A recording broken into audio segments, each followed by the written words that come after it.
आंधी आ गई।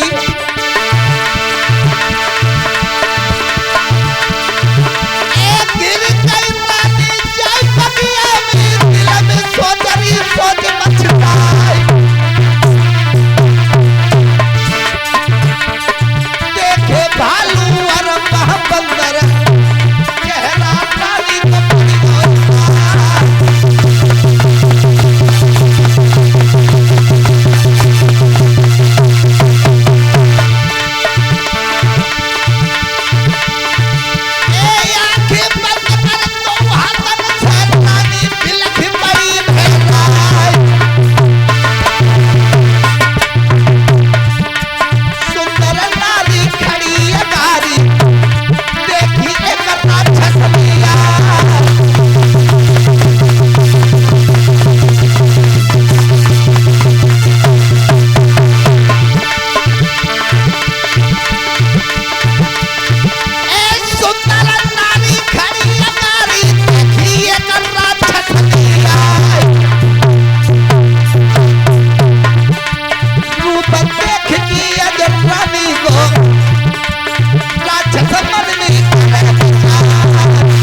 रेखा बगिया में पहुंची है तो भगवान को कुछ और ही मंजूर था। बहुत तेज आंधी आ गई और जब आंधी आ गई उस आंधी में सहेलियों से बिछड़न हो गया और जैसे ही सहेलियों से बिछड़न हुआ सहेलियां अलग हो गई, रानी अलग हो गई।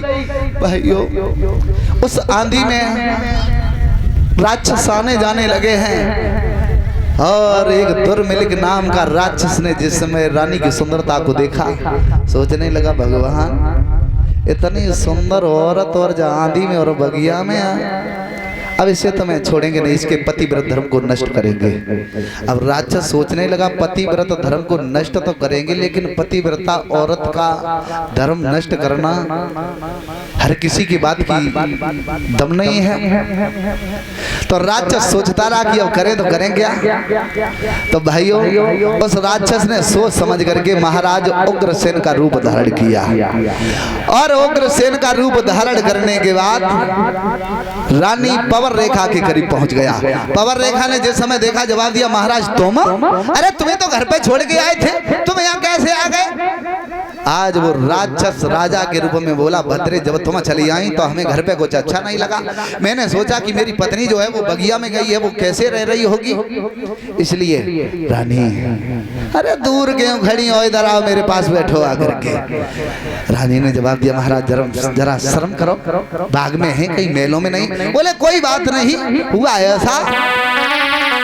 वो राक्षस बोला कि बोला ये और रुधनी छोड़ी और हाजिरी है तेरा रखवाला।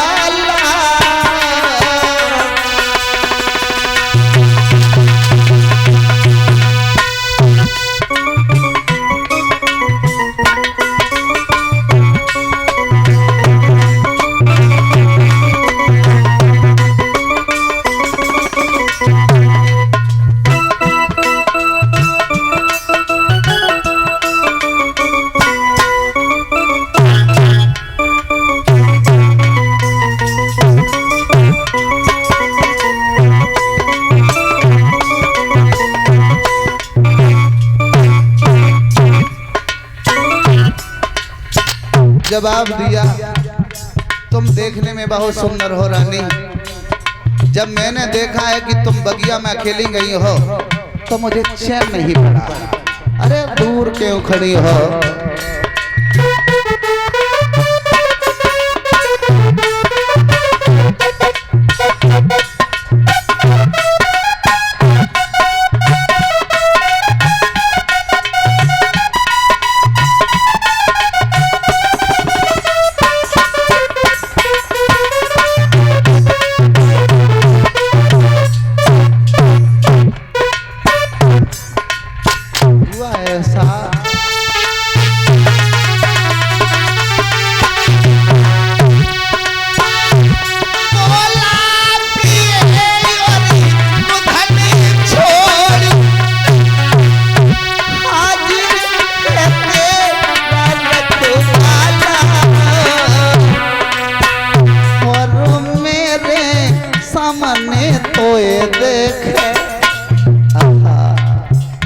और मेरे सामने तो ये देखे है कोनो भला हिम्मत वाला।